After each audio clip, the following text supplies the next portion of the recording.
弟兄姊妹，今日所讀嘅經文係出埃及記第2章第1節至25節，主題係摩西，上帝預備的領袖。作者喺出埃及記第2章記載，由於法老王命令要將所有出世嘅希伯來男嬰殺死，所以摩西嘅母親喺佢出世嘅時候，秘密咁將摩西收藏咗3個月。後嚟，摩西嘅媽媽將摩西放喺一個籃裏面，再將個籃放喺河邊嘅蘆葦叢中間。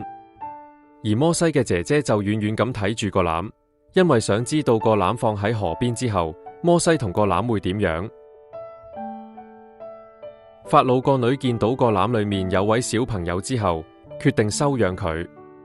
之後喺摩西嘅姐姐推薦之下，摩西嘅媽媽就做咗摩西嘅保姆。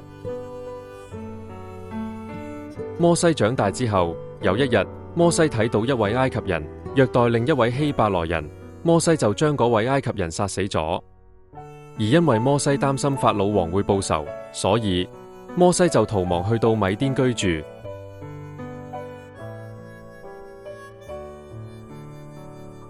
反省問題。作者喺出埃及記第2章記載，摩西睇到同胞嘅苦況，就表現出佢嘅同情心。咁你有冇曾經睇到其他弟兄姊妹嘅困難而作出幫忙呢？另外，你會點樣學習敏銳弟兄姊妹嘅需要呢？